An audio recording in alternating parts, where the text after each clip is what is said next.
Grandmama used to pray, oh Lord, please save them from the evil snares and all the dangers that entangle. Yea, though they walking through the valley of the shadows, just prepare and make them fit for every battle, because I know they bound to come, and I know they bound to fall, but in your bounty, Lord, preserve their beautiful. Right, we still surviving off of grandma's prayers, surrounded by the jungle and the lion's den. Tread light, cause these traps isn't conspicuous. They hide right in plain sight, thinking we don't see them when they linger. Look right beneath the surface, then leave a trail of corpses. Crisis, prices, your life a disposable commodity. Like living in this fantasy, conditioned to believe that the system even cares whether selling CDs or walking or driving or reading. Look, they don't even need a reason. It's just you breathing and being black. When it's such a pretty fall, it don't seem like we falling at all, at all. It's just a GMO dream, where things are never really what they seem. Please cue the violins, tell them just to play me something pretty, cause this gritty city got me screaming bloody murder. So they got me screaming. This gritty city got me on some. Look, get your hand up on my pocket. Distraction, so lazy they use the same tactics. Like condom with some trinkets, just don't let them get to thinking. That light bulb gets a blinking. You know niggas and ideas. Oh dear, my dear, you may not know me, but I know you very well. Foresight, they say hindsight is 2020. Well, tell me something, we gotta see that history is on repeat. And maybe it takes a beat and a melody to speak a little louder than the message in the clouds or the essence in the air. I swear, my God is just so clear that a system driven by fear can never give us nothing but more of the same things. Oh, when it's such a pretty fall, it don't seem like we falling at all.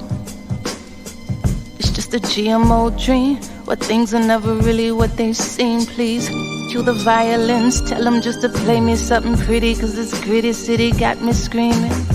It's murder. Got me screaming, got me. This gritty city got me on song.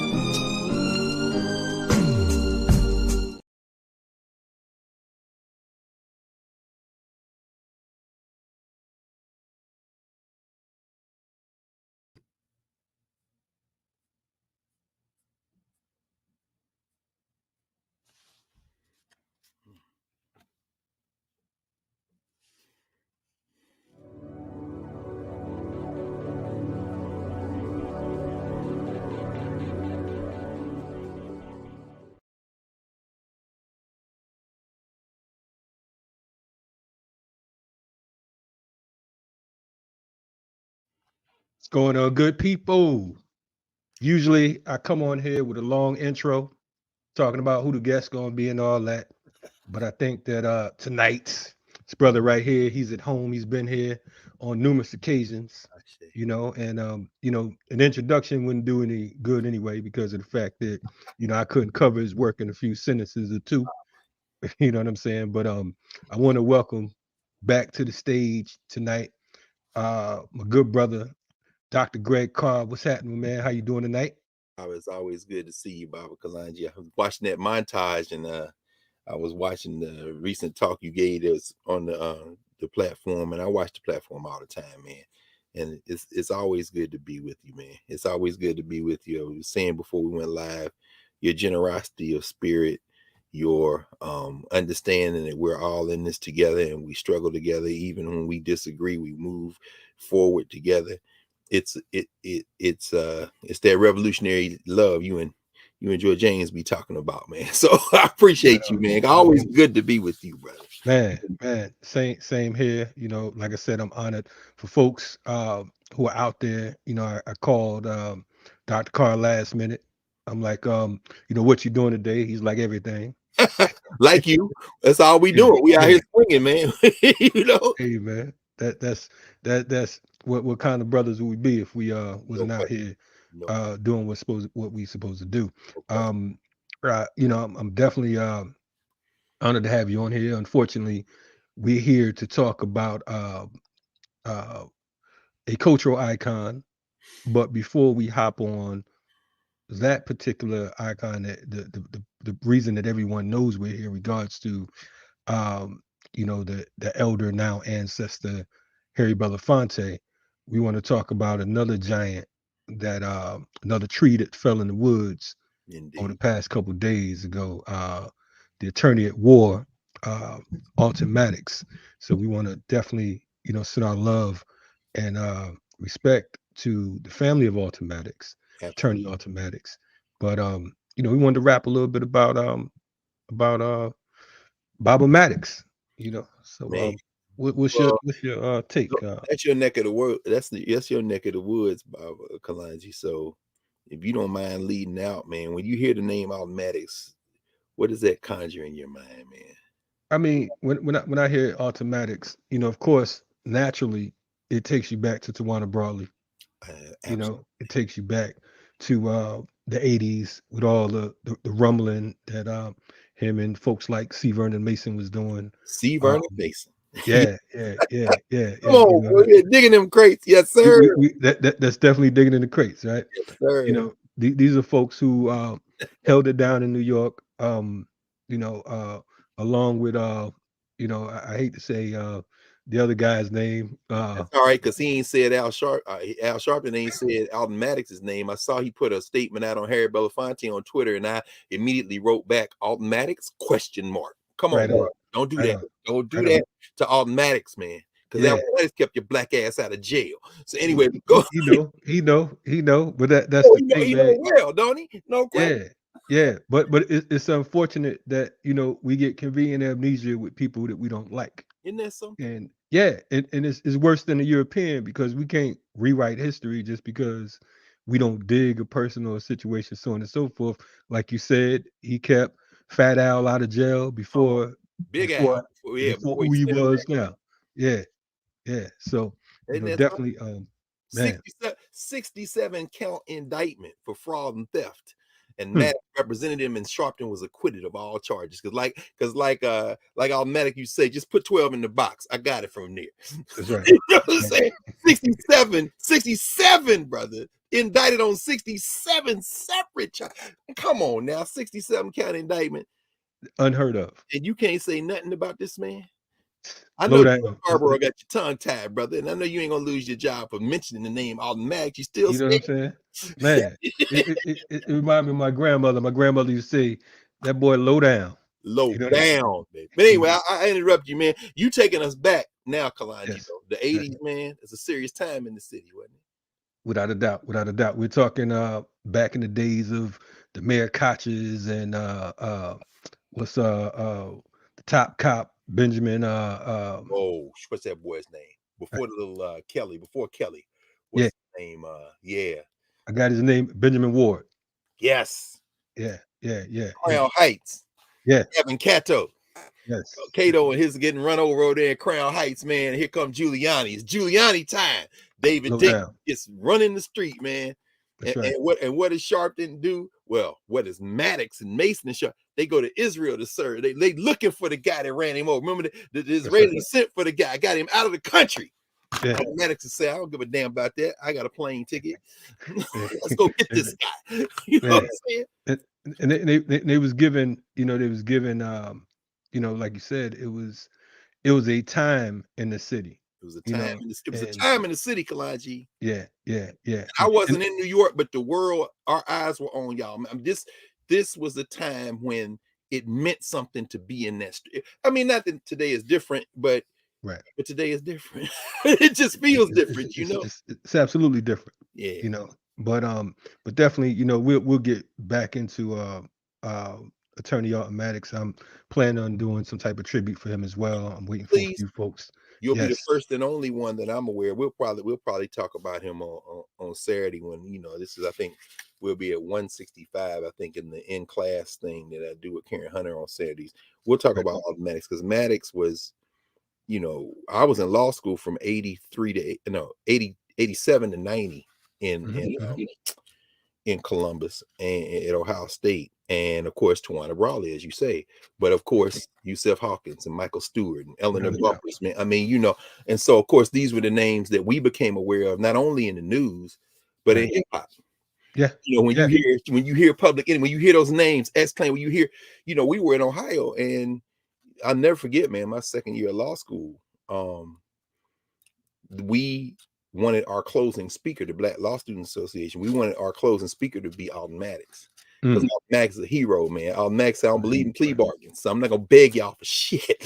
You know what I'm saying? Just listening to him, man, as law students, man. And then, you know, I had a chance to interact with Derek Bell and a bunch of other people. Kimberly Crenshaw, everybody talks about her article that come out of '89. I actually read that article when I was clerking on Hudson Street at the NAACP Legal Defense Fund, and going uptown every Saturday, the First World Alliance on 145th and Convent. Oh man, stop it! Stop right there! Come on, man. I'm sure he was in the same space many times, brother. This is what I'm saying. Had to be. Come had on. to be. You know, shout out to First World Alliance and also to the Slave Theater when you talk about automatics. We can't forget that was, you know, that's when New York held it down on cultural and political education. You had so many different greats, you know, the Dr. Benz, the Dr. Clarks, the Marimba Anis, the Theophila Bangers coming through. You know what I'm saying? And so many others that that really put us in the right place, no question, in the right space, in the right time. But definitely First World Alliance was the slave number one, Fulton Abbott. The slave number one, Baba. You know what I'm saying? We used to go over there, man. In fact, I had the honor of one time being introduced by Alton Maddox. I spoke at the Slave. Wow. This would have been around 94, maybe 95. Obenga had just come in the country. And but to your point, man, you know, every week reading the City Sun out of Brooklyn, reading the Amsterdam News, Alton Maddox. Yes. And when I came back to Ohio, I was like, man, we know who we're gonna get for our speaker. Alton couldn't make it, so he sent Vernon Mason. Wow. And we had Vernon Mason. The following year, we had Abel Muhammad. They almost shut the law school down. And I told Alton Maddox, Abel Muhammad, and Chokwe Lumumba, those are the three lawyers who I knew, now all ancestors, that I said would make me think about the possibility of practicing law. Alton Maddox was fearless, as we know. I mean, like you said, I can't wait for you to have this tribute, man. Let me know. I'd love to participate, because Maddox, you know, I mean, although he was born, I think he was born in Michigan, but he raised in Georgia. And I love, you know, people talk about Ben Crump and they talk about how he speaks. This ain't about how somebody talks, because all Maddox country, what do we want? Justice. When do we want it? So that's right. It ain't about how you speak, but it's about what you do.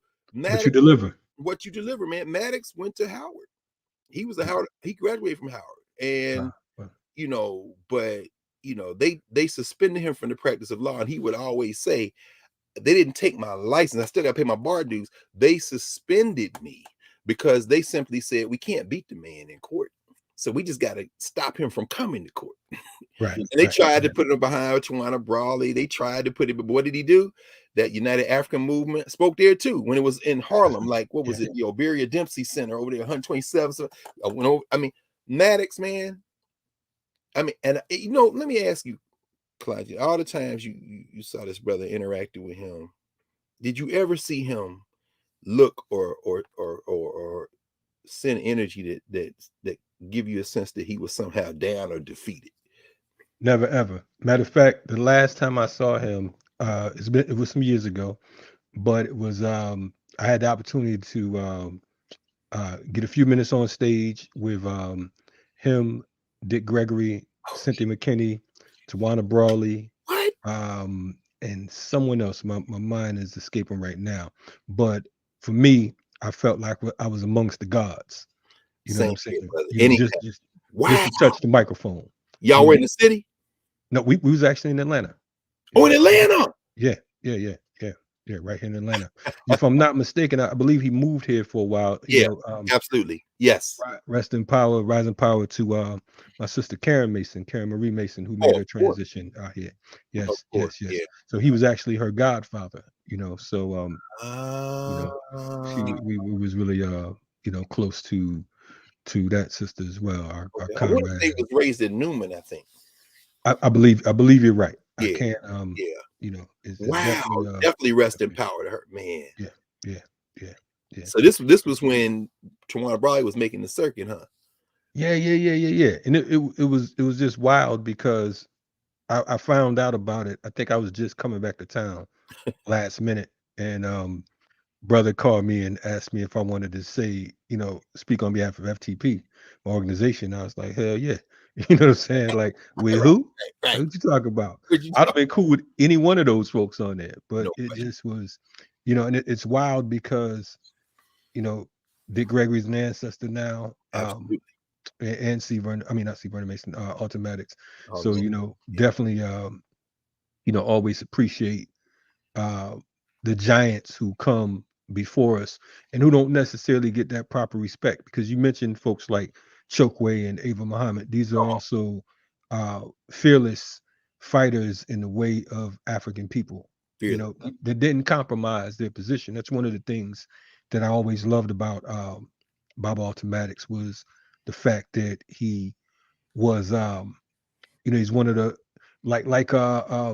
we talk about Harry Belafonte. He's one of the last of the dying breeds. You know, Absolutely. so you know, we pay homage, you know, to him, and we look forward to continuing to honor him on this platform and beyond. So I Absolutely. appreciate you sharing. Oh no, with pleasure. And he paid for it. He made the sacrifice, man. And in fact, shout out to Sherelle Muhammad, Ava's Mama Ava's daughter. She's graduating in a couple of weeks from Howard. The last time I talked to Ava Muhammad was about a month before she made transition. She was checking on her daughter. I said, you know, we good now here. And so even as the minister talked about in the wake of her passing, you know, the idea that she made transition too soon, we just don't know. And Alton Maddox, man, I never saw the dude complain. Kalonji. Right. Every time you saw him, it's like, we gonna win. He just like that internal engine. I mean, they take his capacity to practice law because he couldn't be defeated. So what does he do? He continues to institution build with no visible means of support. I mean, you walk that walk. Right. In other words, people say, well, you know, how are you living indoors? How are you eating, man? You working for the people? Kwame Ture say you work for the people work for you. That's the deal. That's the deal, man. So anyway, yeah, shout out to all of them, man. Yeah, so I can't wait for you to really take that up. And it's something because we're not hearing it anywhere. You're right. I mean, I actually heard about it yesterday while we were doing the Mumia piece. I got a text. Really? I heard about it Sunday night, man. I was on a regular Sunday night call, and sister brought it up, and we were and everybody was stunned.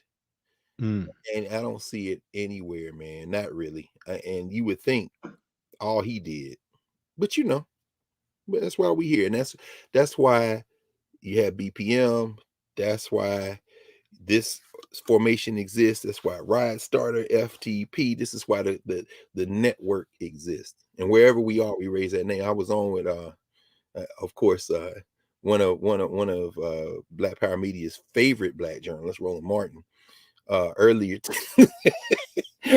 today. Don't worry, bro. We gotta I'm gonna reserve my tongue. No, you ain't got to, brother. This is what I'm saying. Look, man, we know, and we all, you know, people beat me up for being on roll, and I'm like, okay, if I wasn't there, do you really think somebody would have mentioned Alton Maddox on Black Star Media tonight when I was sitting there with him and Chuck D talking about Harry Belafonte? And I said, well, Chuck, you know, we just Chuck was on there too. Yeah, Chuck D. Now, come on, man. Yeah, that's what I'm saying.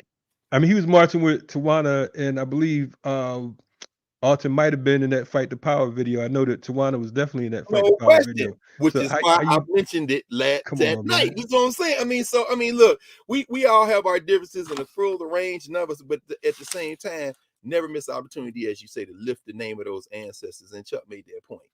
You can't, man. Yes, Alton Maddox, yeah, man. Because he was brought on to talk about Harry Belafonte, but we're not gonna miss this opportunity because you're absolutely right. I go back and look at that video. Come on, Kalonji. You better stop getting these young people digging in the crates. Boy, they don't know nothing about that. Which they need to know about it, right?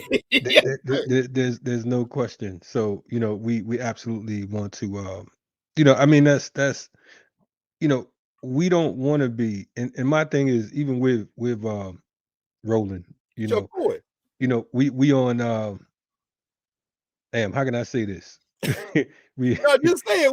We brothers, man. Yeah, I think we're African people, but I think that we may have different roads that we wish to travel. You know what I'm saying? Yeah. I think that some of us, you know, that check is more important than the actual checkup. And I think, you know, as H. Rap Brown would say, to be black is necessary, but it's not sufficient. You know, so you know. Well, I mean, whatever else his politics are and on, I can say that Roland has about 15 black people. Ascots. No, Mr. Good. Yeah, right. Well, yeah. Oh no. I'm sure you got many more ascots than 15, brother. I'm sure you got many more ascots. Although he don't wear them like he used to. At least what I remember when everybody clowned him. Right. Including no, he got about 15 young people working for him. Mostly young people, producers. Black Star Network completely. Yeah, he's out. He's been beating the bush for sure for those advertising dollars, those white advertising dollars, and catching hell because they won't give them to him. And I'm saying, well, is he safe? I don't know. I don't think so. I do a show on there, the Black Table, where I try to, bring a different balance. Yeah, but they ain't bringing no advertising to that either. And so it's interesting though, because I know the brother we're here to talk about tonight is, like all of us, complicated. Right. And so, the whole idea that Harry Belafonte would idolize Paul Robeson, at the same time vow that he would not end up like Paul Robeson. This is some people might call it a contradiction. Some people might call it a strategic intervention or change or some pragmatic approach. But the simple fact of the matter is that without him making the kind of decisions he made, Stanley Hamer doesn't get to meet Secretary and go to Africa. You know what I'm saying? Martin Luther King might have been jammed up behind a tax evasion charge. You know what I'm saying? Or the whole traffic ticket situation, in Atlanta when they was putting them on the chain gang. Come on, man. Come on. But anyway, so but it's it's interesting because our politics aren't the same. But the fact of the matter is we're having this conversation on YouTube. So I don't know that we have an independent anything. Other than Torah. That's just what it is. It is what it is. Yeah. It's a fight for it. So we use whatever tools we could possibly use to come on, to advance in this piece. No question. I want to, you started off talking about Harry, and you mentioned Paul Robeson, and Paul Robeson is another ancestor or elder brother, whatever we choose to call him, who for all practical purposes, another that hasn't quite got his due. And I think that his influence on not only Harry Belafonte but the El Haj Malik Shabazz and so many others, was incredible. I look at one of the things I remember hearing Harry talk about. Paul Robeson coming to see him perform. And I think that he said something along the lines of get them to sing your song and they'll know your name. That's right. And I thought that was, for some it may sound like, just, some old simple words. Right. but they will want to know your name because they want to know, who is this person, who has this voice, whatever, so to so forth. And who took the time to learn one of my songs. That's right. Because I don't hear nobody who ain't from me learning my song. Yeah, right. you sing their song, they're gonna want to know, what's your name? Who are you? Yes. My song. Right. Right. But let's talk about that. His influence, Paul Robeson's influence on Harry Belafonte, in your research and just your travels. What would you say? How would you pair the two? How would you rate Harry Belafonte to a Paul Robeson? Because again, Paul Robeson is looked at as so far in the past, when of course Harry's just making this transition today. So what would you say? Like, oh wow. Well, I would say that first of all, there's significant overlap. It's like a 30-year overlap. So, we know that Robeson spent the last 10 years of his life in Philly living with his sister. And shout out to the young people, Chris and them over to Paul Robeson House in West Philly. They really trying to do some transformative work over there. Chris Rogers and his crew. I lived around the corner from that house for 17 years in West Philly. And Fran Austin and them who kept it going. Shout out to the sister in there. But and in fact, Paul Robeson's sister Marion wrote a little book about those years, and I got a copy right here somewhere. I work for Charles Blockson, who used to go over and visit Mr. Robeson. He gave me a copy, and it's probably in storage somewhere, because I brought it when I came down from Philly. But anyway, So there was a long overlap. Robeson didn't make transition to 76. So and Belafonte is born in 27, and by the late 40s, born in Harlem, and he went back to his mother's country, Jamaica, for a little while, and then came back to Harlem around 1940. I guess he was an early teen, 12, 13 years old. And so crossing paths with Robeson was no thing. His brother Ben had Big Bethel AME in Harlem, which is one of the few places Robeson could sing after World War II when he came out, in the peace movement, and they branded him, and ultimately he took his passport in the 50s. A community hero, a world hero who was touchable. His wife Islanda, of course, and then they moved to Connecticut. But I'm raising all that to say that, part of a neighborhood, and Belafonte, looking to find his way, dropped out of George Washington High School, joined the Navy. Like so many of our folk, people say, "Are you in the military? I could never join the military." Don't do that.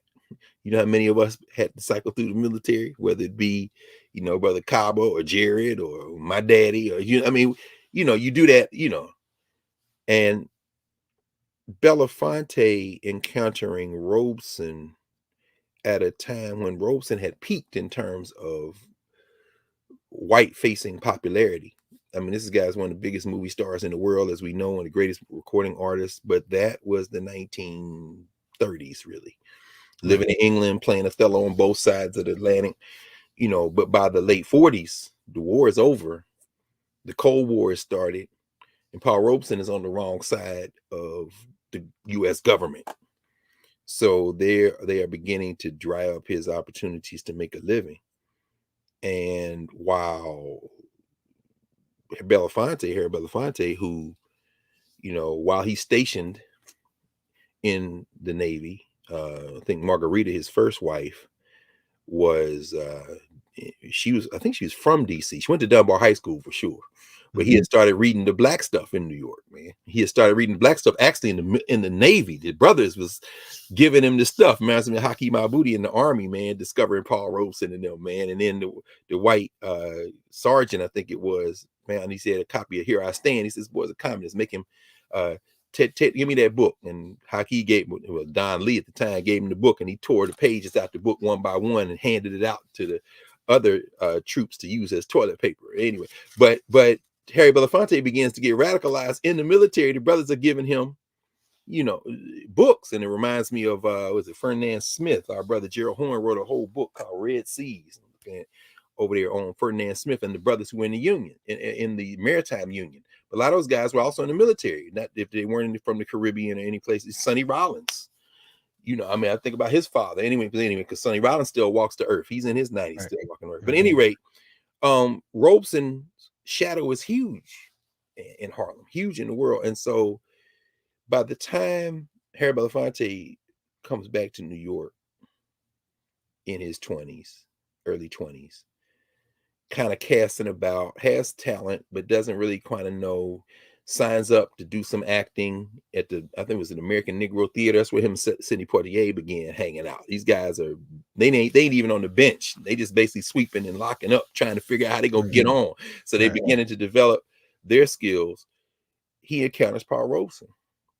Belafonte, to hear him tell it many times, and I don't know if you ever get a chance to cross paths with Harry Belafonte over the years, man. It's crazy. I actually had the opportunity to meet him, but when I got the call, I was actually on a police terrorism panel, and I'm like, and we had just got it started, and they're like, "Look, we out at dinner. Come to such and such," and the mutual individual, he's like, "Man, by the time I did get off the panel, everything wrapped up. And he was gone." So I borderline regret it, but at the same time, the job is the job.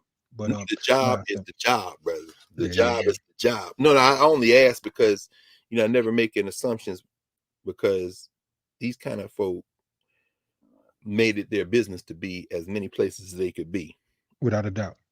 And I never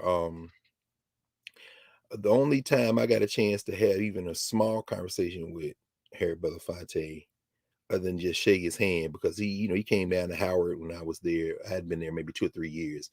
and the dean of the College of Arts and Sciences, James Donaldson, great brother, now an ancestor, had invited him down to talk to the freshmen, and I went over and listened to him in Crampton like everybody else, and then shake his hand a couple of times. You know, my mama assaulted him at Fisk University graduation to the year 2000. I say assaulted because, of course, the man was beloved, and all these women had crush on him, including my mama, who was an elder. He coming down to give the commencement speech, and she steps out in the middle of the damn line and says, "Give mother a hug." Like, my mama gonna disrupt the whole damn. But she wasn't alone. Anyway, in that love. But the only other time I got a chance to, you know, even have a conversation with him was quite accidental. I was at the Schomburg. Remember when Malcolm X's papers, archives, his Quran, his diary, all that stuff almost got lost. This was in the late 90s, early 2000s. Remember after he and Betty's grandson, Malcolm, Kwabila's son, had set the fire in the apartment that eventually took Betty Shabazz's life. By the way, of course, we know Betty Shabazz worked at Medgar Evers College, and Alton Maddox was one of the founders of the Center for Law and Justice, where Larry Daniels Favors works over there in Medgar Evers in Brooklyn. But at any rate, you know, a lot of stuff was in storage that had been in the apartment, and it was in Florida, and the storage space was going up for auction, you know, in them storage wars kind of things. Word got out, and money was raised. And if memory serves me correctly, Belafonte paid for some of that because the Schomburg acquired the papers, and they had a little kind of exhibition of some of the major pieces. So his Malcolm's Quran, his briefcase, his diary, his journal. It was eventually published. How he and Herb Boyd wrote the introduction to that, Diaries of Malcolm X. And I'm standing there. I went up from Philly to see the exhibits. I'm looking at stuff on the wall. And I'm just looking at these pictures, man. I'm looking at them like, yeah, I'm looking at Harry Belafonte standing right next to me, man. just strolled over the hall and said, "Mr. Belafonte, hey, brother, how you doing?" "I'm fine, man. I ain't gonna bother you." He's looking at it. He said, "No, brother, I'm here to it." He said, "I remember this picture right here." And we just started talking. Harry Belafonte, man, I mean, you can't fake that. See, some people can fake being around people, you know, and I'm sure I can't even imagine what that kind of life is like to have that kind of energy around. But Belafonte, you know, that energy, and it's the same kind of energy when I hear people across the spectrum. Carmen Perez, she was on tonight with Roland at the Gathering for Justice, one of the foundations that Mr. B started, along with like Sankofa and all that stuff. You know, he was constantly engaging young people. And you and I both know, man, once you get to a certain age, you almost have an expiration time on how long you can just be in this conversation until they say, "Are y'all out of touch?" or "You don't know." And it's like, right, without a doubt. I'm with y'all. But at some point, you know, I'm going to go home and go to sleep because it's clearly we ain't going to make no much more progress. But Mr. Belafonte didn't seem to have that off switch. And that takes a generosity of spirit that is truly something. And I think that what he saw with Paul Robeson was that kind of spirit, to bring it back around to where, you know, where we started in terms of Robeson. And when so Paul Robeson tells him, and he repeated that story so many times. In fact, it's the as we know, I pulled a couple of books again. I'm gonna be spending some time rereading this. Of course, his memoir, My Song. Yes. You know, it comes from that. Actually, this is one of my prized possessions, an autograph copy. So not that means anything. It's all paper, and we all turn into dust, including the books. So it really don't matter. But at the end of the day, it's a memory. Right. While we here, you know. But that's why he named it this. He says, when you have a song, and when you learn the songs of other people, Paul Robeson, of course, whether it be learning the song of the Welsh miners when he's over there in the UK, whether he's in Russia, whether he's singing in the Spanish Civil War, all of that energy helped shape Belafonte. Right. And he gets that from him. Now, what he also sees is what happens when you stand up to power and don't bend. Right. So by the time that Belafonte becomes a singer, we know that first album, Calypso, first million album selling album, you know, this is pre-Elvis, so to speak, mid-50s. Now let me ask you something, because for clarity, because I know that was the joint. I think he was on RCA at the time. Mm-hmm. Right. Oh yeah, this is your shop, man. Yeah. Yeah. Nah, correct me if I'm wrong. Was he the first ever 1 million seller, or was that just with RCA? I'm trying to It might be with figure that out. RCA, but I thought it was the first million seller, but I could be wrong. I think you might be right, because I think because it wasn't just in the US, but it was in the UK as well. No question. And I think he had sold 1 million copies for what's the banana song? Ayo. Dayo. Right. Which of course is interesting, man, because I don't really have an ideology. People beat me up for not having one, and I say to them, okay, live long enough. But at any rate, it's kind of I think the materialists would have fun with Dayo, the Banana Boat song, because it really is kind of like a subversive anti-capitalist song. Them cats is working at night because that's when the sun ain't out and you can get them damn bananas for United Fruit Company. So work all day for a drink of rum. Yeah. Work all night till the morning come. Daylight come. We want to go home. Come count these goddamn bananas, man. So I go to my day job. But it's interesting though, Kalonji. It's interesting you say that because Belafonte wasn't a purist. So meaning that he learned those songs, but he also adapted those songs. So he's not singing quote unquote folk music, laboring class music, as James Turner might say. He's not singing the song as it was sung in the place. He's recording the song with enough of a gloss to make it something that's consumer friendly. So it sounds, it's definitely political, man. And so unlike Robeson said, learning people's song, they want to know who you are. Yes, I'm gonna sing your song, but I'm gonna sing your song for recording in a way that's gonna be slightly different. And so of course that created problem when he was roasting the hell out of Colin Powell. Remember when he rained fire on Colin Powell behind the Iraq War and said, sold your soul. Colin Powell was like, yeah, I'm Jamaican, man, and you ain't no calypso artist anyway. You don't even listen. You talking about you a calypsonian? What's up with Lord? What is it? A Mighty Sparrow and Lord Kitchener. I mean, I said Lord Kitchener. That was cartoon. What's his name? Somebody remind me. Anyway, so the shots fired, ironically, were Colin Powell from the Caribbean questioning Harry Belafonte's authenticity, which is a minor point to the major point Belafonte is making is, yeah, but you are a lord of war with your masters. You're the damn mascot for empire. But I'm saying that to say that Belafonte, when they try to call him the king of Calypso in the late 50s, he didn't reject the title, but they roasted the shit out of him in Trinidad and said, no, we pick a king of Calypso every year. You ain't no Calypsonian, you ain't even from here. But Belafonte's thing was, no, I'm not. And I'm not trying to be. What I am doing, however, is pushing against the gates of this commercial enterprise in a way that's going to open it up some. So who can argue with him bringing, for example, Miriam Makeba over and introducing Miriam Makeba and putting his name with Miriam Makeba's name. And now the world hears Miriam Makeba, including so many of us, right? And doing a whole album with her. This is the thing, man. This is the thing, Kalonji. So, I mean, again, it isn't a defense. It isn't an apologia, but it does raise the question. How do we move through a world that oppresses all of us in a way that helps free all of us? Because again, when you are a purist, and not only is there room for purists, they have to exist. I think the relationship between Belafonte and Robeson is interesting because what Harry Belafonte does by close observation is I support Paul Robeson. Paul Robeson is an icon of mine, but he doesn't follow Paul Robeson in a way. And it's interesting to see that in the 50s because I think, and again, when we need to talk because he just made transitions. So I'm going to go back and reread a lot of the Belafonte stuff now, man. And beginning with the bio, I'll probably be up all night tonight just rereading, just thinking about Belafonte. And of course, that can't be read by itself because the story you tell about yourself ain't gonna be the story. What does Marimba say? It's word from the front, word from the side, word from behind, and the clear word.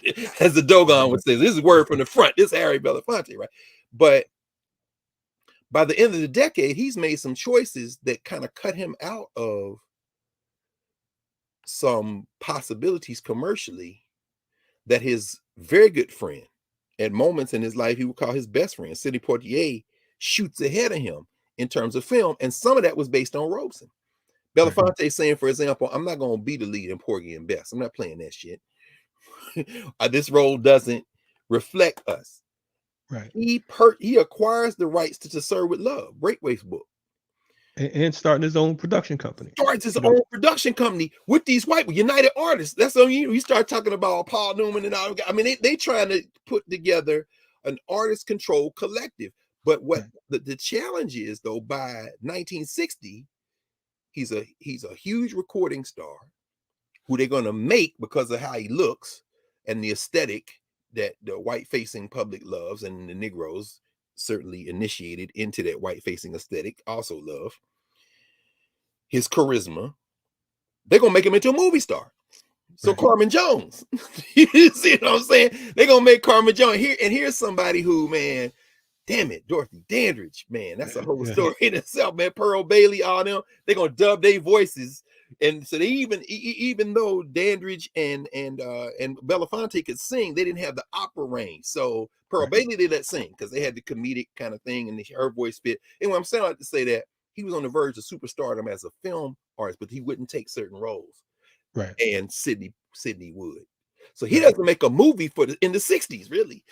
You know, and that's the decade, Lilies of the Field, To Serve with Love. This is In the Heat of the Night. Sidney Poitier bursts ahead, and it caused tension between Poitier and Belafonte because Belafonte critiqued Sidney Poitier, said some of them roles, man, not roles that I would play because you're not representing our people well. Even as they remain very good friends, and that was the Robeson influence, I think. Right. And he forced, for lack of better words, Poitier into frontline actions, going to Mississippi and whatnot, the whole Mississippi Freedom Summer, so on and so forth. You know, and I remember him talking about how he asked Sidney what he was doing that weekend and whatnot, and he said nothing. He said, "Okay, well, we going to Mississippi," and dude said, "Okay, well, we're not going to be talking no more after we get back." You know what I'm saying? So, because one thing I appreciate about him, about Harry Belafonte as an artist, was that he had the ability to, you know, I have a lot of artist friends. No question. But the thing is, they'll step up, but they're not looking to bring their whole crew with them. You know what I'm saying? Whereas Harry, one thing with him and King's relationship was King can call on Harry, and Harry, you know, bring the whole gang. Look, I need you to, you know, get some of your artist friends and this March on Washington thing, or get some of your artist friends and, you know, represent down at Bloody Sunday. No you know what I mean? So, you know, at Bloody Sunday, for instance, you can have everyone from a Nina Simone to Peter, Paul, and Mary. You know what I'm saying? And all types of other folks in between, on behalf of, you know, the Tony Bennett's, you know, the Sammy Davis Jr.'s, that's right, so on and so forth. The one thing that I think that Harry Belafonte had a gift for was the ability to bring in non-political entities and make them work on behalf of the people. Absolutely. And I think that that's very important because, you know, oftentimes we get caught up in, you know, how revolutionary a person is or how many books they read, so on and so forth. No question. My thing is, you know, we know how to handle this business. Just get us to where we need to go. That's you know what I'm saying? Get me backstage. I could do the rest. I don't need you to talk for me. I don't need to rap. None of that. You know what I'm saying? This is what we do, and this is what we need. I want to go back a little bit. Of course, we mentioned that he's the son of you know, a Jamaican mother and father. Yeah, I think his pops, I think, was from Martinique, but yeah, son of the Caribbean. Okay. We don't hear a lot about his father. Eventually, his father acquires U.S. citizenship, but yeah, and Belafonte really didn't hit too much on Martinique, Jamaica for sure. He's Jamaican, right? No question. Yeah, without a doubt. But you know, one of the things that you know, because folks talk about, you know, he had a white wife, but they don't talk about Marguerite, who was his first wife, and the mother of his first couple children, and how the FBI came to her and pretty much put pressure on her, so much so that she couldn't believe that they would go to extreme lengths to say that this man, who's a calypso singer, a actor, and you know, so on and so forth, an activist, wasn't really some hardcore agitator for the Communist Party. And it broke the relationship. Yeah. Broken in half. Of course. How But many times have we seen that, man? Y'all, I was watching you all having the conversation around this new Tupac documentary. And so anytime, I'm listening to, the freedom fighters having a conversation, it's just a reminder of the damn pressure these devils put on us, man. Right. That's a hell of a thing if you're a Panther. Right. If you're the spouse of somebody who ain't even involved and the feds show up, come on, man. Yeah. Things change. But even along with that, of course, we know that his business manager. We know that prior to that, he was going through his psychological pressure, and he decided to get down with this woman. I believe her name was Janet Kennedy or something like that. Who is a quote unquote psychoanalyst, and she was married to this cat who became J. Richard Kennedy, but his name was originally Samuel R. Somonic, and he was actually, for folks that don't know, this dude was a CIA informant, FBI informant, and according to Elaine Brown, they were former lovers. When you talk about the whole, her book Taste of Power. Yes, sir. Yes, sir. Yes, sir. Yeah. J. Richard Kennedy later became Harry Belafonte's manager, but prior to that, he was married, but he introduced, allegedly, Elaine Brown to Black consciousness. This is a white boy. It's not unusual. But yeah, he was a quote unquote music exec, and then he got down and lured her in, and then later on, through his wife, Harry Belafonte talked about how his wife would ask him questions, all types of deep questions about a lot of his freedom fighter colleagues, and that basically this cat who went by J. Richard Kennedy decided that he decided that he would be Harry's manager. And later on, Harry got kind of suspicious of some of the things that was going on, found out that wasn't even his real name. Come on. And that, in fact, that he was an informant who was building a file on Harry Belafonte. Now, I want to point out, too, because, when folks hear me talking about this whole thing with Elaine Brown, this was prior to the Black Panther Party, but to my understanding, they was, quote unquote, seeing each other for about 3 years or so, in fact, cohabitating. So, it's a whole lot to these different circles and cycles, so on and so forth. But, we have convenient amnesia when it comes to certain individuals. Convenient amnesia. In fact, Dr. Thompson used to call it bedroom history. He said not bedroom historiography. He says, there's political historiography, there's backroom historiography, like what you talking about when a Belafonte will bring together people when John Kennedy comes to him and says, I want to talk to you when you endorsed me in 1960 when he's running for president. He said, no, you don't need to talk to me. I don't like y'all politicians coming to celebrities. You need to talk to Martin Luther King. And he calls Martin Luther King and said, you need to talk to John Kennedy. And they set that up. That's Dr. Thompson will call that backroom history. And then there's the history that you are laying out now. He called that bedroom history. He said, you need all the historiographies to understand. If you think you just dealing with political no. Do you understand the bedroom history? What do you mean? I don't care about that as long as I'm ideologically. Everybody calm down, because it's going to help you understand. Now, what do we do with that information? Well, as we move through the world now, we have to think about the fact that that kind of stuff has never stopped. Right. I mean, it's never stopped. When he marries Julie Robinson after he and Margarita divorced, as you said, as that pressure is put for, what do we do with the fact that his white wife, his first white wife, was the only white dancer in Catherine Dunham's troupe? What do you do with that? What do you do with the fact that they looking for a place on the Upper East Side of Manhattan, and none of these white boys gonna give him a place to live? So he goes on the Upper West Side, and they starting to make noise, and then he goes to 300 West End Avenue. There's an apartment building there. What does Belafonte do? Because they ain't gonna let no interracial couple live there. He puts together a corporation with two other people. They secretly, because Belafonte is not the front man in the court, buy the building.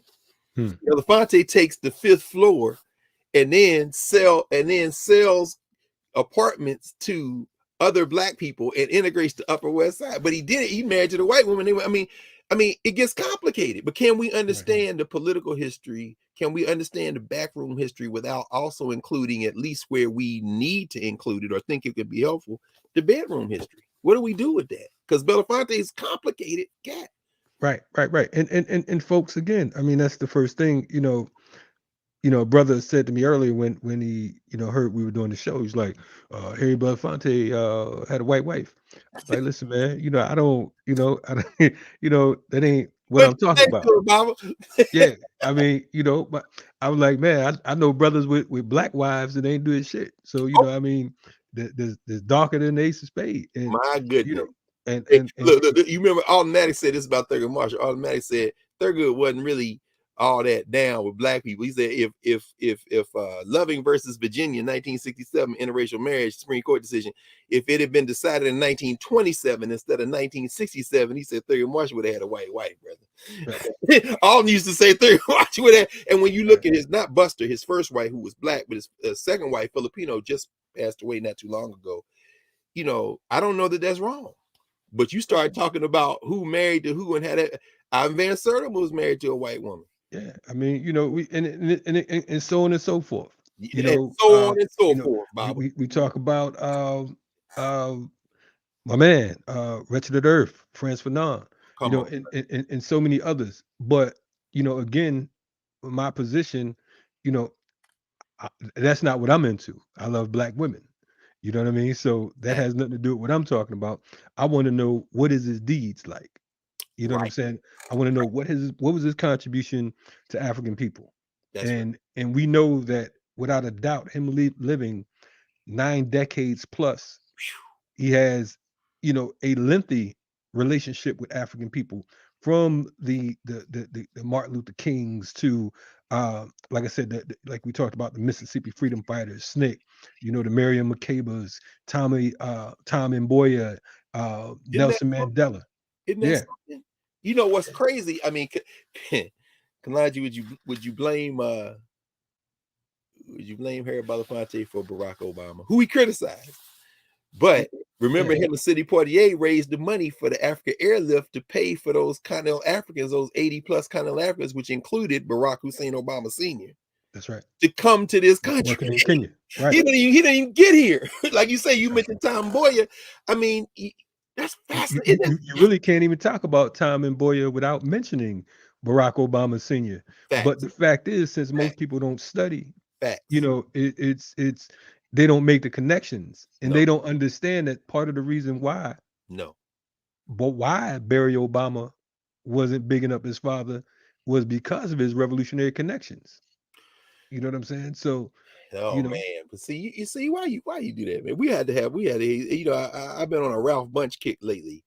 We just wrote this book, Cal Rostiala, the absolutely indispensable man on Ralph Bunche.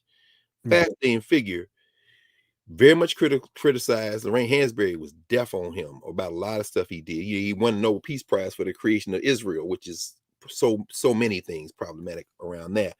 Although the UN was pushing for a 2-state solution, which again, it gets complicated. See, the more we study, the more we realize it ain't as simple as, as John Henry Clark, you saying some stories, it ain't no good guys. But I bring it up at this point because, he was the point man in Congo, Bunche, for the UN. Meanwhile, the Belgians, United States, as we know, they plotting against Lumumba, and Bunche goes in saying, this Lumumba guy is very interesting. He's trying to work with him, but Lumumba's under incredible pressure, as we know. And he wants the UN to come in, and here come the Russians, and by the end of Lumumba's life, which Bunche not only didn't know, if we are to believe what Bunche kept in his journals and diaries about how they were planning to kill him and eventually killed him. And he absolutely did not like or believe that Mobutu was anything other than a problem. And of course, when the Katanga province secedes and Tashambi and them down there, he don't like that either. What he says about Lumumba is bracing. He says, I'm trying to remember the quote. I think he said, I loathe Lumumba. He said he thought Lumumba was crazy. Now, Ralph Bunche says that because he says This guy is desperate. I understand why he's desperate. Because the thing about Ralph Bunche, he had been an anti-colonialist since the 20s. He wrote his college thesis and eventually he did his PhD at Harvard talking about Togo and the mandate during the League of Nations to create these mandate places. And he said, no, there should be no colonized people in the world. Ralph Bunche's thing was consistent on that, but he was also very pragmatic about it. I'm not saying that as an apology or defense of Ralph Bunche. I'm just coming to this point because Bunche was I'm just raising Bunche on the way to Lumumba. Lumumba, of course, under that incredible pressure, we love Patrice Lumumba. You know, Carlos Moore and them, whatever you think about Carlos Moore, Lambe Braff and them. I mean, that challenge at the UN, you know, Bunche is the second highest ranking guy at the UN when Black people stormed the UN. You know, Malcolm, of course, John Henry Clark, you name it, across the political range.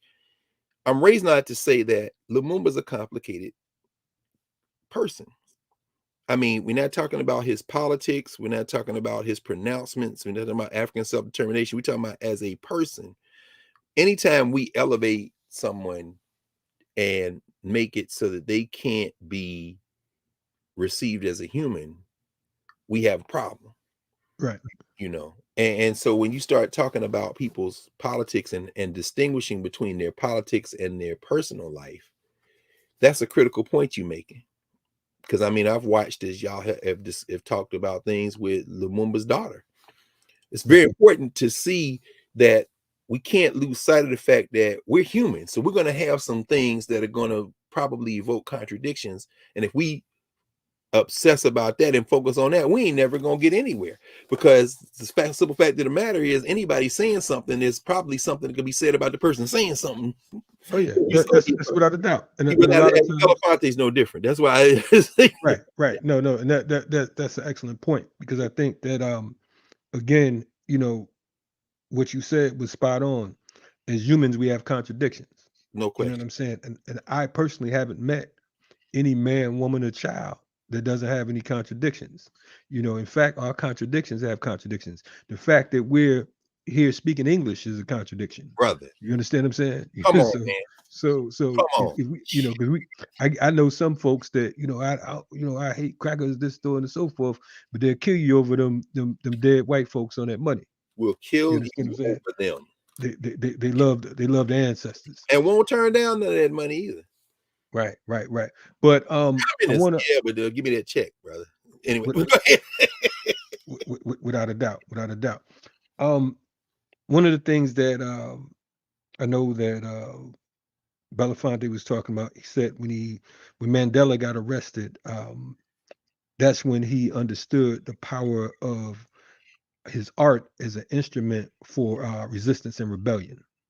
Interesting. And I think that that's something that a lot of folks still don't understand. He said he understood that his art could be an instrument for resistance and rebellion. We have the Paul Robesons. We had, you know, like you said, the Belafontes. You know, who would you compare these days? Do you think that there is another Belafonte or another Paul Robeson? Who would you say would be close to that? Because I think that you know, we have folks who would like to be and like to think us that would like to convince us that they are. But I don't know. What do you do we have in art? I'm not even going to just say music. I'm not going to apply that type of pressure. Right. Let's say art. How about that? We don't want to rack our brains on the music side. Let's walk through this together, man. Remember, what was it, about 10 years ago? That thing where Belafonte made a passing remark about Beyonce and Jay-Z. And then Jay-Z came back with no, man, this is a different generation playing the whole famous kind of pulling out of that, my presence is charity. Right. And then, you know, Belafonte is like, nah, that's not good enough. Now, eventually the two of them have deeper conversations. Right. But I mean, are the circumstances that produced the Harry Belafonte similar enough? You know, I mean, I look, for example, you like I said, we were mentioning a few minutes ago, Miriam Makeba, who Belafonte enables to come and you know, spread her message around the world, ultimately Mama Africa. When I see somebody like Angelique Kidjo, I would say that may be what Miriam Makeba would look like today, but it ain't the same circumstances. Like I said, when you mentioned him evoking Mandela in the Rivonia trial, and this is what, 63, 64, Martin King comes out in support of Mandela.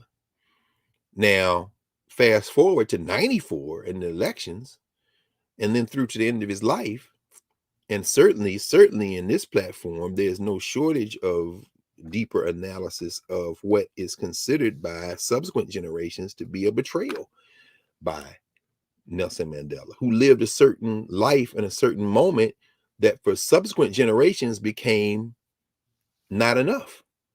You know, certainly Chris Hani is assassinated, and there's so other things. That when we look at Cyril Ramaphosa, current president, or before him, Jacob Zuma, I mean, these are Robben Island alum.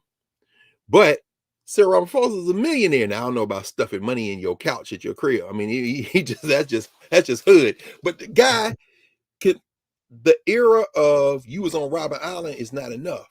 So when people say, well, who's the Mandela now? It's like, these guys have been absorbed into the political apparatus. Who's the Belafonte now in terms of an artist or someone who uses their craft? Well, I think there are many more than we can count in terms of what we might call, underground artists or people who don't have necessarily the kind of mass audience or platform that Belafonte has. But would Belafonte be Belafonte in an age of digital media, social media, and uploading? And I mean, I don't know that you could even create a critical mass like that. What would it take to be a superstar now? Could Jamie Foxx be Harry Belafonte? I would say, I don't know whether, do you think the circumstances have changed so much that even thinking about what a Harry Belafonte would look like now gets maybe so complicated that I don't know. How do we carry that image forth into a period where the things have changed as they have? That's an excellent point. I think part of the thing is a lack of independence and a lack of power. Because again, things have changed in such a way that everything is microwave. You know what I'm saying? So even in movement, you have microwave militancy. You have folks who are waiting to they're looking for what's wrong with the situation. You know what I'm saying? For sure. And for me, I don't know. In my line of work, I don't have time for you to figure out whether you could trust me or not. You know what I'm saying? I'm moving forward. So the thing is, if you want to get down with what we're doing, then let it do what it do. But if not, then you can hop on that train and keep trucking, because where we are now in this stage, I think that when we started off, we talked about like First World Alliance, slave theater, things of that nature. Sure. The days of First World Alliance for me, I remember the first time I had the opportunity, and I think I mentioned this one time before, to open up and read a poem at First World Alliance, and I thought that I was at Madison Square Garden, the revolutionary Madison Square Garden, because we come from an era that there was no damn chat. You know what I'm saying? The chat was after the platform, after the program finished, you can stand up in front of the audience in line and ask your question. That's right. And if you say some dumb shit, then the crowd will help escort you on out of there. You know what I'm saying? But right now, we're in such a digital lane that no matter what type of work you put in, folks will catch a 30-second soundbite or a clip, and their judgment is full throttle. You know what I'm saying? Yes, and I'm cool with that if that's what you like. But my position is, meet me on the battlefield. You understand what I'm saying? Yeah. Online, and I think that that's one of the reasons why we don't see, or we won't see, another Paul Robeson or a Harry Belafonte, because I think that the criticism that we have for African people as African people outweighs the support we have for African people as African people. Wow. You understand what I'm saying? So it is easy to say, well, I don't like this cat because they didn't say this, or this one didn't walk like that, or this one didn't sound like that, or this one didn't have didn't wear the type of outfit or gear that I desire. They don't dress a certain way. They don't have an African name or so on and so forth. So I think that to a great extent, we're in an era where the mouthpiece outweighs the work piece. You know what I'm saying? The workplace is limited, Mm, but the talk is in abundance. mm. So for that I say, I agree with you. I won't see another I guess we won't see another Harry Belafonte. But Hmm. you know, we talked about him and Miriam Makeba. Mm-hmm. Miriam Makeba, who again was at one point married to Kwame Ture, Yeah. Stanley Carmichael, and I believe she was married to what's the brother name? Right. Transition recently. Hugh Masekela. You Before, Mazzucchelli. Right on, right on. I yeah. don't know how I could forget that. But Because it's 11:15 and you probably been up 24 damn hours. man, look here. Maybe 48. Come on, Bob. We gonna be rapping soon. Elderhood has its privileges, man. We can have a moment when we don't pull a name out our brain. Without a doubt, I appreciate that. I appreciate that. But I don't know, for just for the sake of rapping, I just think about the contributions of this brother, and I am grateful that we have the opportunity to speak on his name, because again, we get the mass media um version, or we get the version of, again, we're looking for the fault line. We're looking for what's the issues, And they're there to be found. yeah, absolutely, absolutely. They're there to But be found, like with all of us. But like you said, is that what we're focusing on? right, right, And we got, like, you mean, we raising them always, free all political prisoners, man. You see without a doubt. Baba Jamil Alameen, I wish we could ask him, Imam, we Right can on. think of Harry Belafonte, Hmm, because he was in Lowndes County. You know what I'm saying? right, He was in SNCC. I mean, that whole Atlanta project. I mean, sure, bourgeois politics is a hell of a thing. And I was watching Earn Your Liberation the other day, and Diallo was saying, yeah, but I do want my auntie and my grandma to be able to get $15 instantly. Yeah, I mean, so there's policy dimensions to that. And I'm thinking about that in the context of, Julian Bond. I mean, these kids, these kids, Justin Pearson and Justin Jones in Nashville getting put out of Tennessee legislature. People say, so they're all the same. Yeah, okay. Julian Bond got put out the Georgia legislature, and never forget that when Bond was put out of the legislature, it was because of his stance on the Vietnam War, which was the SNCC stance on the Vietnam War, and they all moved to Atlanta to get him reelected, and that became the root of the Atlanta project. Now, when you start talking to, Marimba Ani, who was then Donna Richards, Donna Moses, time, of course, but you can begin to tease out the fact that what started as electoral politics and trying to get people registered to vote, and then trying to get some people in the legislature, turns into a very nationalist, Pan-Africanist move, and that in that move, in fact, preceding that move, was an African consciousness that had been fed in part by Harry Belafonte. It's Belafonte after Freedom Summer that pays for them to go to Africa. right. So, John Lewis, we don't think of John Lewis ain't no revolutionary. John Lewis in East Africa talking to Malcolm X. Right. You know what I'm saying? What you doing on the African continent? Belafonte, Fanlou Hamer with Sekou Touré, who sweeps her up in his arms. She don't speak a word of French. Julian Bond is like, where is Fanlou Hamer? She in the marketplace with the women, and Bond and them is like, she don't speak a word of French. They don't speak a word of English, but somehow they talking to each other. This is, but that energy empties into SNCC, and then you see the split in SNCC later on. The white folk put out a SNCC. Some of them, Bob and Dorothy Zellner and them, still around. I'm in DC. I see those SNCC veterans when they convene. When every one of them passes, they all come here. And some of them, like Cortland Cox and them, live here, as we know. So, I mean, but I'm raising all that to say that if we look for the fault lines, they are there. But if we lose sight of how, if we have some common goals and agendas, we can utilize just about everybody to achieve certain tactical goals, then Harry Belafonte starts to look a lot better. As you say, I mean, he's raising money.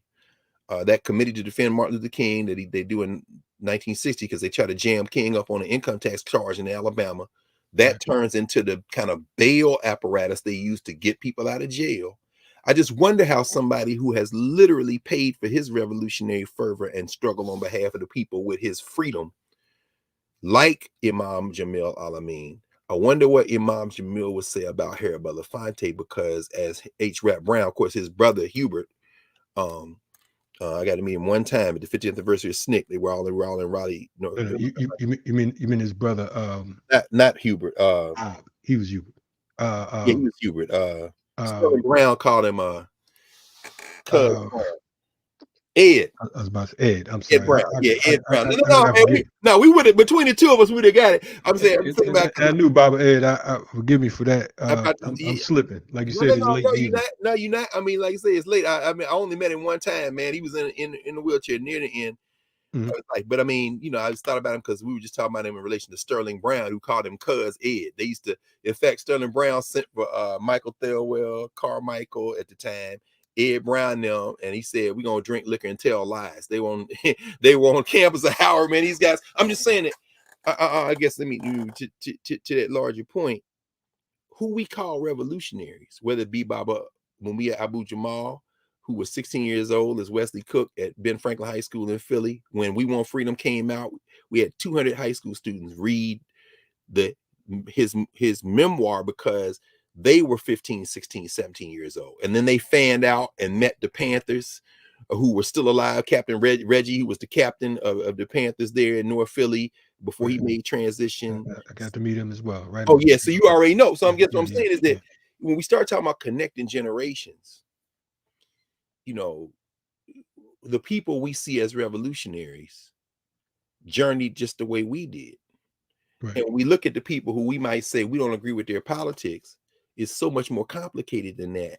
And I'm always like, well, can we listen to the elders who actually lived through that and see what their insight is before we jump over them to the political critique and miss the lessons we can learn from? We talk about operational unity, but do we really try to embrace it?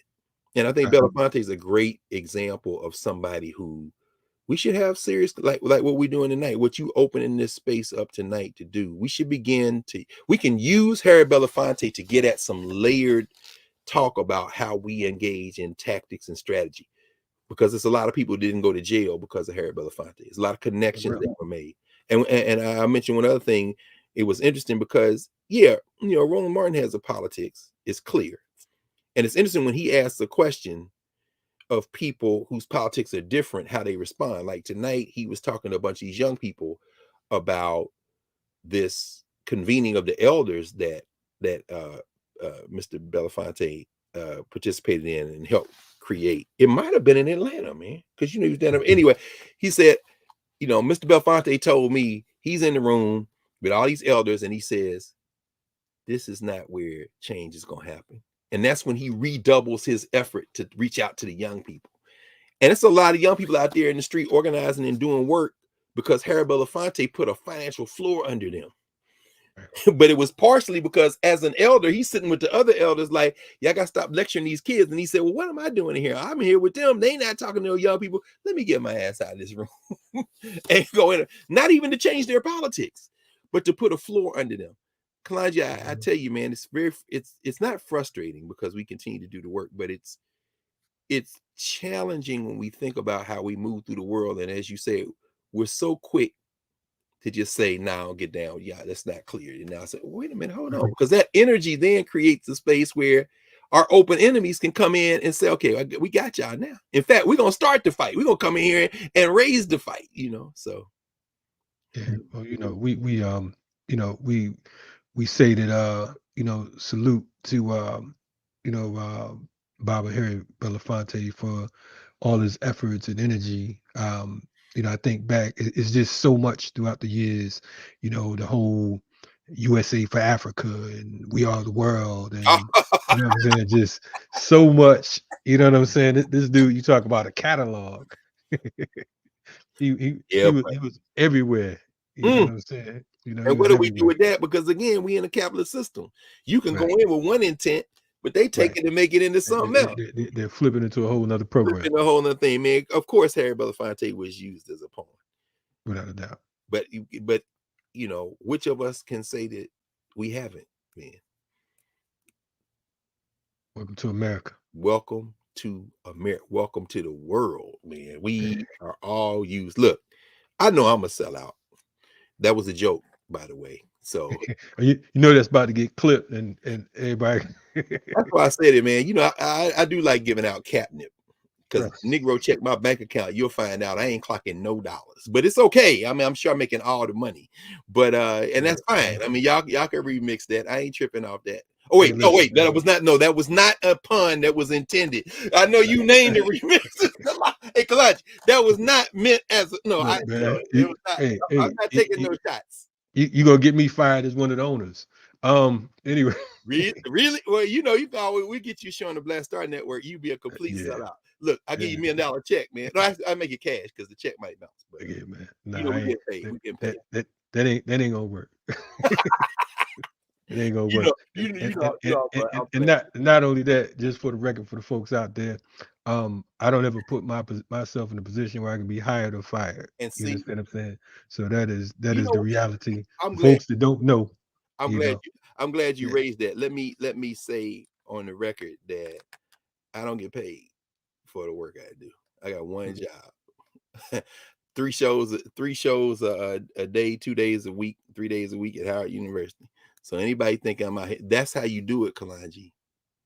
That's how you do it. You're not doing it for compensation. It doesn't mean we're not incorruptible because everybody got their vices, but it's easy to take money out of the game because can't nobody outwork us when you ain't working for a check, brother. Look here, man. You know, like I said, if it ain't rough, it ain't me. You know what I'm saying? That's what I'm saying. So we can dance saying, I don't even apply for grants, much less receive them. So let me just be very clear. Because I don't never want to get used to that nickel, because then you start looking for it. Every book in this house, I pay with my hard-earned money. You might get some shit, and that's the only way you can do. And of course, you know, we just have to. But no, I know we about to wrap, man. And like you said, you scratching the surface. I just want to thank you for putting together a few minutes on Harry Belafonte and for raising automatics. You know, listen, man. You know, I don't know how he made, I guess, the royalties off the recordings, because they say he didn't make a movie for a decade. And then when he came back, as you said, that kind of independent filmmaking, trying to get, you know, we ain't even talk about Geechee Dan Buford, man. We ain't talk about him and Buck and the Preacher, man. I mean, them boys tried for a minute, man. But them white boys like, y'all can't. You gonna get up out of here with this shit. Y'all gonna get up out of here with this shit, boy. Anyway. Right on. But hey, man, definitely appreciate you coming on tonight. Love you, man. Appreciate you. Hey, love you as well. Appreciate the folks who checked us out tonight. For those, you know, those who enjoyed it, you know, share it, you know, and if you didn't enjoy it, thanks for sticking around anyway. You know what I'm saying? Whatever the case is, just keep watching. You know, also I want to say that I have some exclusive content for folks who are not familiar. I'm building up my other channel, which is crossing across the screen right now, youtube.com @Kalonji Changa, youtube.com @Kalonji Changa. I have some exclusive material that I'm going to be dropping over the next few weeks. So stick around. Again, we appreciate you all supporting our platform, supporting our efforts, supporting our energy. Thank you again, Dr. Carr, for coming on board and rock with me late night. Thank you for this platform, man. Thank you for the work. You went from a hell of a ride, man. You went from Roland Martin to Kalonji today. So you know, but see, it was me, which means I ain't going nowhere. I'm just like this, bro. So whoever come in, I mean, you know, people be roasting me for being on Roland. I said that's why I know y'all ain't watched and listened to a word I said, because I'm gonna stay the same. Now the thing is, though, I must admit, I do, you know, my temperament is to laugh and joke. So anybody that wants to at me, let's dance. And we'll find out if that giggle is just anyway. But anyway, the point. Hey, Kalonji, I know you know what I'm talking about, bro. There's a DC in you. Yeah. Come on. Well, no, you know, I'm from Tennessee, man, but I lived 17 years in Philly, so I feel like I got a little bit of that. Yeah, I might have had the Will Smith NBC Fresh Prince, but I think it's closer to the Peacock version. So I'm just saying a Bel Air. So Okay.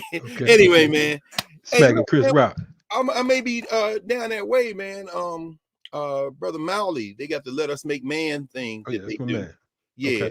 And you know, me and Mally go all the way back, man. So next week, I think Thursday, they have their Let Us Make Man gala where they, you know, Right. doing stuff with the young brothers, and I'm trying to get down there to hang with those That's brothers. right I'll on, let bro. you know, man. I'll let you know, man. We'll get Do that. around. Because Yeah, Molly's my man. That's no question. We And he working said that the brother same for thing you. about you. But as Right you on. always say, Kalonji, you out in them streets. Hey, man. That's the only way to be, brother. That's all we got. That's all we got. That's where the office at. No Anyway, question. definitely appreciate you coming on last minute. Appreciate you too. Stay on top of the world. We'll be rapping soon. Stay up, Baba. Yes, sir. Love you, man. Doubt. Love you as well. You're checking out RSTV. This was you know, our tribute to Baba Harry Belafonte, and of course Automatics. Make sure y'all share what it is we bring into the table. You know, I saw some of you on the chat bugging out. I know y'all weren't talking to me. You know what I mean? You know, if you want it, come get it. But anyway, RSTV, this is what we do around here. Definitely appreciate love and appreciation for you all and your efforts and supporting, you know, our efforts. And you know, there will be more coming. Make sure you follow, check out, you know, my other channel, youtube.com/@Kalonji Changa. I got some heavy and be dropping on that side as well. Be safe, love y'all, stay on top, stay ready for revolution. You know what it is, RSTV. Be safe out there.